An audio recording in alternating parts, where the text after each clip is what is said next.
सारी सुविधाएं देने का काम करेंगे। बहुत बहुत धन्यवाद। जय हिंद। माननीय श्री मोहम्मद जावेद जी। Thank you very much, sir.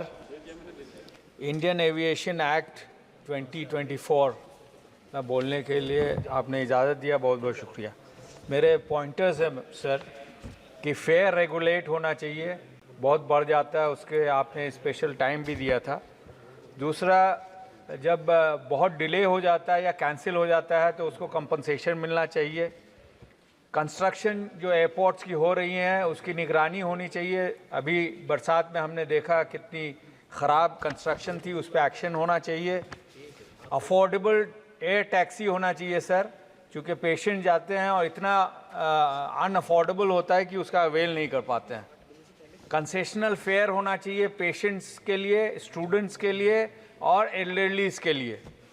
दूसरा सर, एयर कनेक्टिविटी जो हमारे टूरिस्ट डेस्टिनेशन है, जो कल्चरल डेस्टिनेशंस है, हिस्टोरिकल प्लेसेस हैं या रिलीजियस इंपॉर्टेंस के जगह हैं, वाइल्ड लाइफ सेंचुरीज़ हैं, हिल रिजॉर्ट्स हैं, वहाँ पे कनेक्टिविटी हम लोग को बढ़ानी चाहिए। इससे एयर फ्लो भी बढ़ेगा और हमारा लोकल इकॉनमी भी बढ़ेगा सर। दूसरा, पूर्णिया और भागलपुर एयरपोर्ट शुरू करना चाहिए माननीय मंत्री जी। और तीसरा सर, बागडोगरा है नॉर्थ पे, बंगाल में 2 एयरपोर्ट्स हैं मेन, एक कलकत्ता में है और 5.5 किलोमीटर नॉर्थ पे है बागडोगरा। और बागडोगरा में सर इट्स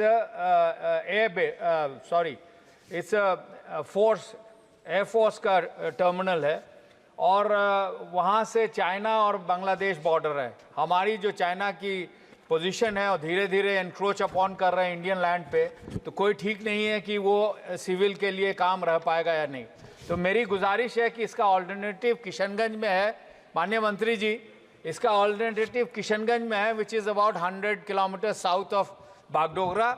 उससे ये होगा कि जो मुर्शिदाबाद है, मालदा, जो 350 किलोमीटर कलकत्ता जाना पड़ता है, 250 किलोमीटर बागडोगरा आना पड़ता है, ये हो जाने से किशनगंज में अगर एयरपोर्ट हो जाएगा तो 150 किलोमीटर पे मुर्शिदाबाद, मालदा, उसके अलावा भागलपुर के पैसेंजर्स यहाँ से अवेल कर सकेंगे। तो इसमें मेरी गुजारिश होगी कि इम्पोर्टेंस को देखते हुए और बॉर्डर की समस्या को देखते हुए इसको ये करना है सर।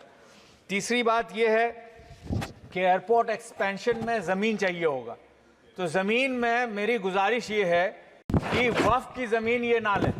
आज एक बहुत अनकॉन्स्टिट्यूशनल बिल यहाँ पे लाया गया है और उसमें गवर्नमेंट चाहती है कि जो गरीब से गरीब मुसलमानों के बच्चों के लिए जो ज़मीन है वक्फ की, उसको वो हड़प लेना चाहती है।